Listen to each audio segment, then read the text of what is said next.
What is this? That was good animation.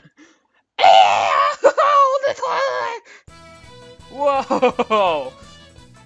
Katori's scream pierced from my right ear and out my left. What are you doing? Why are you here? I was here before you were. But there's no way. Her mouth was open in shock as she looked at that hat. Well, I guess it's no good sending a duck to scout the place out. Even if he was able to completely grasp what his responsibility was, there's no way he could convoy the message. Katori seemed ashamed and looked away. I'm sorry I surprised you. You were sneaking around, so I wondered what you were doing. I didn't mean to spoil her personal enjoyment. You really are mean. Oh god, that face. She's like... I went back to the kitchen to get things ready for dinner. Katori's face seemed to say, now it only tastes half as good, as she sulkily ate the ice cream. Why are you taking time off school? I caught a cold, cough cough! She's blatantly lying. Would someone who has caught a cold be eating ice cream? I'm the dorm mother, you know. I have to make sure the boarding students have the right kind of lifestyle. I don't remember accepting you as the dorm mother. Anyway, isn't it strange for a boy to be a dorm mother? Swoosh! She went to the trouble of turning around so that she could point at me. If you want to call me dorm father, then that's fine by me. Katori turned back around and went back to enjoying her ice cream. If you weren't at school, then where were you? I softened my tone a little as I asked her. It's got nothing to do with you. Did you go back to the Moenovel? So you can ignore me and eating your ice cream. It has got something to do with me. It has got something to do with me. I won't accept you as the dorm mother. I don't mean that. Yesterday, if I hadn't been passing by, where would you be right now? If you're not really careful in a place like that, then maybe nobody would have come. If you can't if you can't move your wheelchair, what would you have done by yourself? Do you still think that... Do you still think it's got nothing to do with me? I'm not accusing her of anything. That's why I tried to speak so gently as possible, so as not to sound too harsh. However, I showed her how serious I was. But look, I said thank you, didn't I? For me to thank you was extremely rare, you know. It's true! It's as rare a sight as a giant salamander! You should be the one thanking me. Are you proud of that? If you think that people would be happy because it's so rare, you're severely mistaken. Katori seemed daunted by this sounder argument, but put down the spoon and started thinking seriously. But because I'm like this, can't do anything. Do you want some ice cream? It's really expensive. No, I don't. I sound a little mean, so Katori... Sniff! Became tearful all of a sudden. Her cheeks were quivering as she desperately tried to hold back her tears. Hey, I'm sorry, I was joking. Don't make that face. It's nothing, I'm fine. That's right, see? You're fine. Quack, quack. Hat quacked as though he was trying to cheer Katori up. I wouldn't tell you to say thank you, would I? It's just that if you go out without telling anyone where you're going, it's kind of dangerous, you know? She wiped the corner of her eye a little with her finger. I understand, but I don't want to understand. Do I have to understand? Somehow that's what the look on her face said. She put the spoon down and went to leave the dining hall. Where are you going? I'm going to wash my face. It's all sticky around my mouth. From where I've been eating ice cream. Sniff. She closed the notebook and put it on her lap. Then a piece of paper fell from the notebook. You dropped something.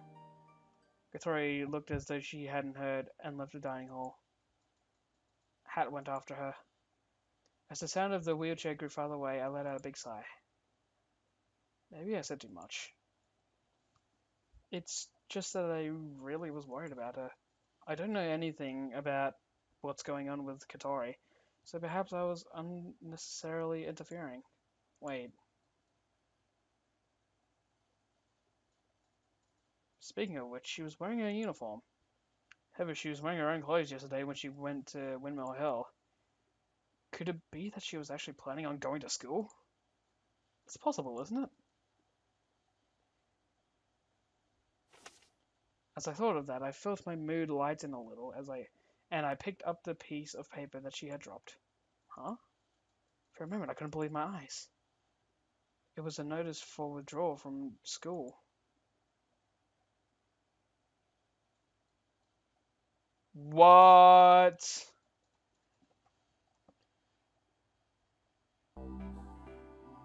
Oh no, she's getting kicked or something? Nah. Oh, God. This is quite good. I am enjoying this just as much as I enjoyed Catalar Sojo. Hi, cheer up, Aoi! I was depressed while cleaning up after dinner, and Kaneko came to comfort me. Why did everyone leave so much uneaten? It was really tasty, though. For tonight's dinner, Kaneko was the only one who ate all her food. Without exception, everyone else left some uneaten. Tomorrow, I'll make even more tasty food, so tasty that no one will leave anything uneaten. I felt renewed determination, and then the duck came wobbling into the dining hall. Hello, Senior Hat. What? Oh, I see, you're hungry. Aoi, do you have something for him to eat? There's some vegetables left over. That'll do. Donkey. Kaneko took the leftover vegetables and fed them to Hat. Is this duck her pet? Are you allowed to have pets here? Nope, he's no one's pet. What? He's been living here ever since before I came here. It's not clear who brought him here or when. That's why I call him Senior Hat. $10, he's the villain.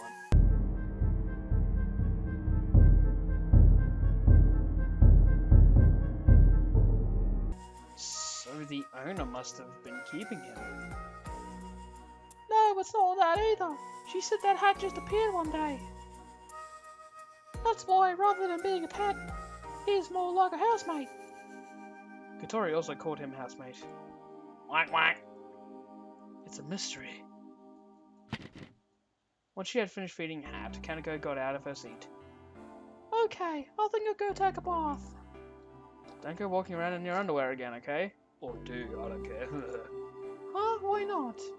Come on, it's summer. No. Spoil sport. Kaneko gave me a quick insult as she left the dining hall. Why does everyone have to insult me just before they leave? I felt a little hurt as I cleaned the dishes. Peek. It was Katori poking her head into the dining hall. It was almost as if she was waiting for Kaneko to leave before she came in.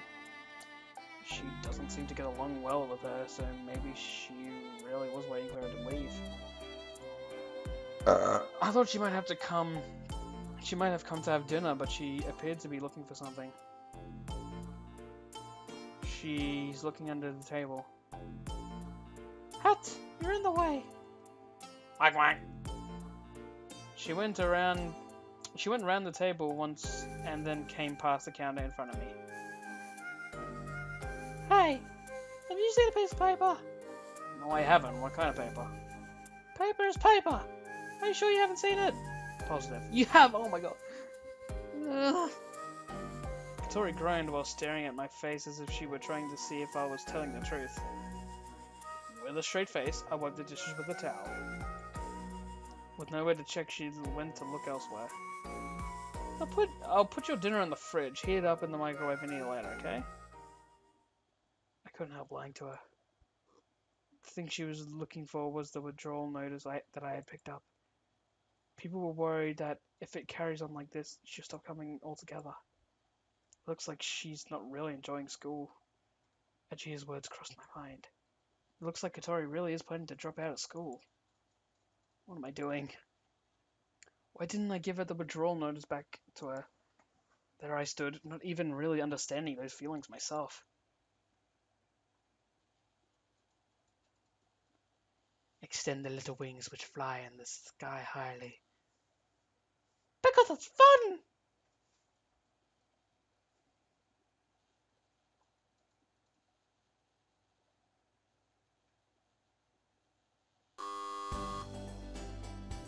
Ooh, hello. Good morning! Early in the morning, the doorbell chimed, so I went to open it, and there I saw Gia. What are you doing here? So, you really are the doll mother! She remarked as she saw me wearing an apron. This place is the witch's mansion, isn't it? It's a student dormitory for our school, huh? Gia focused on the words student dormitory as if questioning their suitability as she gazed at the magnificent entrance. I was surprised too to think that I would become the caretaker of the place that we used to sneak into when we were kids. It's nice! I might like to, here too. Sure, why not? It doesn't have as many it has spelling errors, but it doesn't have as many as Dandelion. If I were living here with you, it would definitely be fun. Why did you come here? I asked while guessing that perhaps she had come to invite me to walk to school with her. She is, after all, my #1 best friend. Oh yeah, I came to ask Katori to come to school with me. I was wrong. Miss Alul? Who's Miss Alul? No, it's nothing. While blushing due to his misunderstanding, I looked back towards Katori's room. Looks like she still hasn't woken up. Even if she gets up now and takes her time eating breakfast, she can still make it with time to spare. I see, alright, I'll wait here.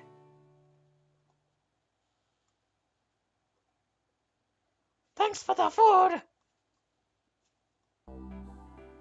There's still time left. Sorry, but I can't eat this much so early in the morning. You're joking, right? I only give you a little bit. Even people in sports clubs don't eat a huge bowl of Neapolitan pasta in the morning. Oh, yeah, I guess. Kinda ate the whole thing again this morning, though. How was the taste? It was tasty! Really? Yeah, really.